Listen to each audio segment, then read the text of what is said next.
নমস্কার, জি24 স্বাগত। লোকসভা লোকাল শুরু করছি আমি শ্রীরামপুর লোকসভা কেন্দ্র থেকে। শ্রীরামপুর লোকসভা কেন্দ্র একটা শিল্পাঞ্চল। নদীর তীরবর্তী অঞ্চলে একের পর এক চটকল তৈরি হয়েছে। হিন্দ মোটরসের মতো এশিয়ার সব থেকে বড় 4 চাকার কারখানা ছিল এখানে, সেটা বন্ধ হয়ে পড়ে রয়েছে।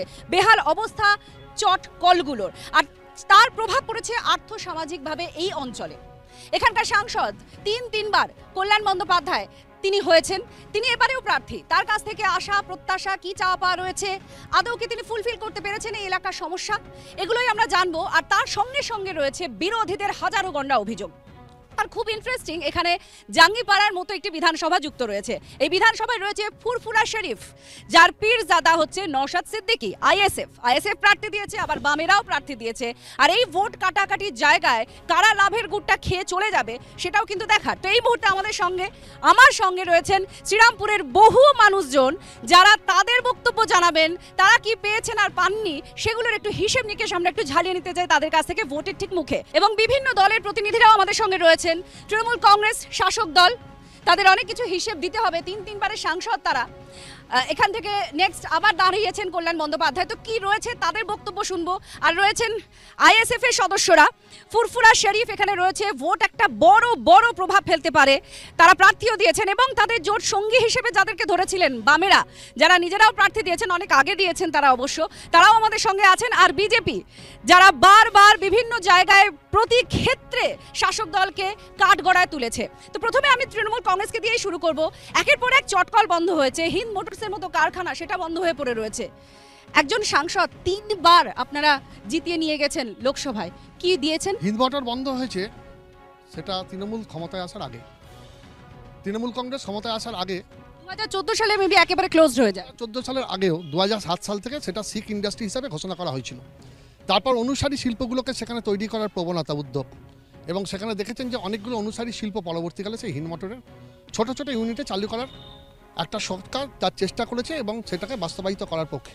দেখুন, তৃণমূল কংগ্রেস ক্ষমতায় আসে 2011 সালে কংগ্রেসের সঙ্গে জোট করে।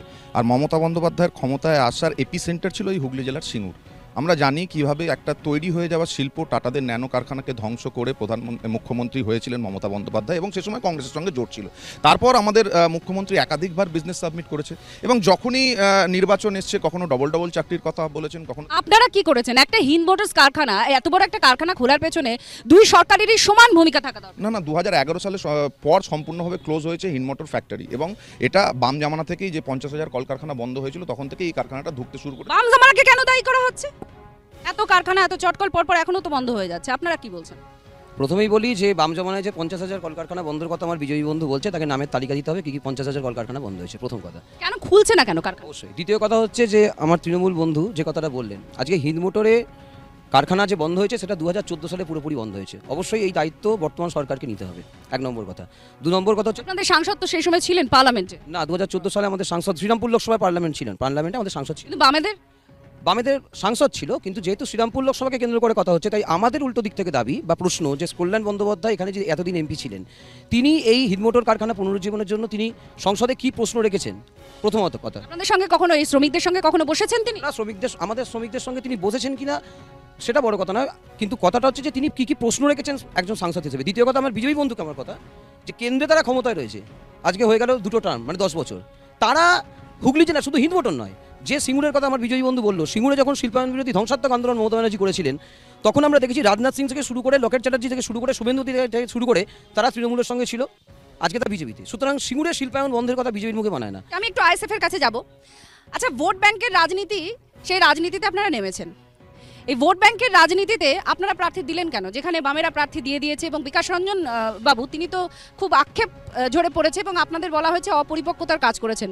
জোট কেন হলো না? দেখুন, ভোট ব্যাংকের কথা যেটা বললেন, প্রথমেই বিধায়ক নওশাদ সিদ্দিকী তিনি বলেছেন এই ভোট ব্যাংকের যে পলিটিক্স পশ্চিমবাংলায় চলে, এই কথাটা আমরা শেষ করার জন্য আইএসএফের এখানে উত্থান হয়েছে।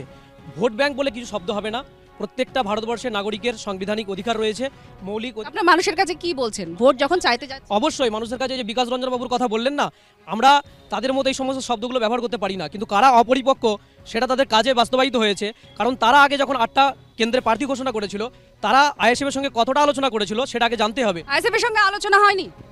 আইএফের সঙ্গে অবশ্যই আলোচনা হয়েছে এবং এই প্রসঙ্গে আমাদের যেটা পরিষ্কার স্ট্যান্ড, আমরা তৃণমূল এবং বিজেপির বিরুদ্ধে যে সমস্ত মানুষেরা রয়েছে তাদেরকে এক জায়গায় আনার জন্য আমাদের কোনো জোট নয়, আমরা একটা আসন সমঝোতার কথা বলেছিলাম। আসন আসন আসন যদি একটা ভোট ব্যাংকের জন্য যদি দুজন প্রার্থী দাঁড়িয়ে পড়ে, তাহলে কাকে ভোট দেবে? সেই ভাগটা কোথায় যাবে? লভ্যাংশটা কে যাবে? অবশ্যই এখনও আমাদের আলোচনার টেবিল খোলা আছে, আমরা আলোচনা চালাচ্ছি এবং আমরা শেষ পর্যন্ত চেষ্টা করব যে এই ভোটকে এক জায়গায় আনার। আপনারা লাভের গুড়টা নিতে পারবেন? আমরা সবসময় ভারতীয় জনতা পার্টি একটি আমাদের শিল্পাঞ্চলের একটা বড় অংশ আপনাদের কিন্তু ভোট দিয়েছিল, দেখুন আগের বার শিল্পাঞ্চলের একটা বড় অংশ আপনাদের কাছে ভোটে গেছে। এখানে বহু মানুষ আছেন যারা বিভিন্ন রাজ্য থেকে এখানে কাজ করার জন্য এসেছিলেন, বসতি গড়েছেন, তাদের ভোটটা আপনাদের কাছে গেছে, আপনারা রাখতে পারবেন সেটা? সিপিএম এর সময় 5 লাখ পরিযায়ী শ্রমিক ছিল, এখন সেটা 50 লাখ পরিযায়ী শ্রমিক। কেন হলো? আপনাদের কোনো দায় দায়িত্ব নেই? আমরা এর বিরুদ্ধে লড়ছি। লক্ষ্মীর ভান্ডারের ভাতা পান? আমাদের দরকার নেই ওই ভিক্ষার দরকার নেই। পান হ্যাঁ কি না? না, সম্মান দরকার নেই। লক্ষ্মীর ভান্ডারের ভাতা ওনাদের প্রয়োজন নেই, কিন্তু এ রাজ্যের মুখ্যমন্ত্রী ভাতার পরিমাণই বাড়িয়ে দিয়েছে। প্রয়োজন নেই সেটা তো সাধারণ মানুষ বলছে না, সেটা তো আমাদের গ্রামের মানুষ, আমাদের মানে পাড়ার মা কাকিমা বোনেরা খুব খুশি হয়েছে যে লক্ষ্মীর ভান্ডার, যেখানে বাড়ির কাকুরা জেঠুরা হাত খরচা দিতে চায় না বাড়ির মহিলাদেরকে, অনেকটা পিছিয়ে ছিল, তো সেখান থেকে তারা 500 জায়গায় 1000 টাকা পাচ্ছে, মানে এটা তো তাদের কাছে খুবই আনন্দে। ইস্তেহার প্রকাশ করেছে কি জানেন? একটা যে ইডি আর সিবিআই, সিবিআই লাগে বিরোধীদের, যদি না যায় তখন জেলে ঢোকাবে। বিরোধীরা ইডি সিবিআই লাগিয়ে আমরা ভিক্ষা চাই না। আপনাদের এখানে অভিযোগ উঠছে যে ইডি সিবিআই এগুলোকে ব্যবহার করা হচ্ছে। একেবারেই নয়, যতই করো কান্নাকাটি পরের বার হাওয়াই চটি। অরবিন্দ কেজরিওয়াল গেছে, ঝাড়খণ্ডের মুখ্যমন্ত্রী গেছে, যারা দুর্নীতির সঙ্গে যুক্ত আমরা দেখেছি অনুব্রত মণ্ডল, তার কন্যা শুভেন্দু অধিকারীর তো এফআইআর নাম তারা বারবার বলে। শুভেন্দু অধিকারী নয়, যারা অরবিন্দ কেজরিওয়াল হাইকোর্টে গিয়েছিলেন, সুপ্রিম কোর্টে গিয়েছিলেন রক্ষা কবচ নেওয়ার জন্য। আইন রয়েছে, আইন সবার জন্য রয়েছে। দুর্নীতির থেকেও বড় কথা, আমরা সংবাদ মাধ্যমকে মনে করি গণতন্ত্রের চতুর্থ স্তম্ভ। আজকে আপনারা এখানে প্রোগ্রাম ফোকাস করতে এসেছেন, এই দুটো দলের সামনে কোনো ইস্যু নেই। দুজনে আপনারা কি দেখছেন যখন মানুষের কাছে দেখুন, মানুষের কাছে আমরা বলছি, পশ্চিমবাংলায় 62 জন যখন সাংসদ ছিল সিপিএম এর, তখন 100 দিনের কাজ চালু হয়েছে, আর তৃণমূলের আমলে 100 দিনের কাজ বন্ধ হয়েছে। এবং সারা দেশে যখন 100 দিনের কাজ চালু, শুধুমাত্র পশ্চিমবাংলায় 100 দিনের কাজ চালু বন্ধ হয়েছে। সেটা কেন? তৃণমূলের চুরির জন্য। যে সিপিএম সেই তো বিজেপি, যে গেরুয়া সেই লাল, তাই আজকে ওরা বলছে 100 দিনের কিন্তু আপনাদের এই কথার মাঝে সাধারণ মানুষ তো টাকা পাচ্ছে না। লড়াই যেমন করছি, 100 দিনের টাকা আমরা ফেরত দিয়ে দেখিয়ে দিয়েছি যে আমরা বাংলার বঞ্চনা সহ্য করব না। গ্যাসের সিলিন্ডারের দাম এত চড়া কেন? আপনি কি উজালা ব্যবহার করেন? আমার বাড়িতে উজ্জ্বলা আছে, উজালা ব্যবহার করেন? আর যারা ব্যবহার ঘরে আছে, ওদের ঘরে বেশি আছে। আজ উজ্জ্বলনা গ্যাস থেকে আরম্ভ করে আয়ুষ্মান ভারত প্রোগ্রামটা চালু করতে দেয়নি, সমস্ত কিছু তো তৃণমূল এই বাংলাকে আটকে রেখে এদের বাড়িতে লক্ষ্মী ভান্ডার পৌঁছে গেছে, স্বাস্থ্যসাথী পৌঁছে গেছে। এই তৃণমূল এবং বিজেপি এদের সেটিং রাজনীতি আমরা জেনে গেছে, জনগণ জেনে গেছে। এখানে আমরা দুটো দল এখানে নেই। আমরা ম্যাডাম আপনি শুরু করেছেন যে শিল্প এখানে কীরকম ধরো পরিস্থিতি, শিল্প তো এখানে হয়েছে, চপ শিল্প হয়েছে, আমরা কাশফুলের বালি শিল্প হয়েছে, ঝালমুড়ি এসব শিল্প হয়েছে, কিন্তু এখানে চাকরি নাই। আমরা চাই এখানে দুর্নীতি দূর, সমাজ পরিবর্তন। আইএসএফ এইটাই চায়, দুর্নীতি দূর চায়, সমাজ পরিবর্তন চায়। সমাজের মধ্যে যে সমস্ত দুর্নীতিগুলো ঢুকে গেছে সেইগুলো আমরা, আমাদের নেতৃত্ব, আমরা আইএসএফ সেই দুর্নীতি দূর করতে চাই। এখনকার বর্তমানে পশ্চিমবাংলায় যে রাজত্ব চলছে, চোরের রাজত্ব চলছে। এই আইএসএফ বিজেপির সবচেয়ে বড় দালাল। এটা বিজেপি ইনভেস্ট করেছে তৃণমূলকে ভাঙাবার জন্য। সমস্ত রকম গুরুত্বপূর্ণ শিক্ষণীয় খবরাখবর সবার আগে জানতে অবশ্যই আমাদের চ্যানেলটিকে সাবস্ক্রাইব করে রাখুন।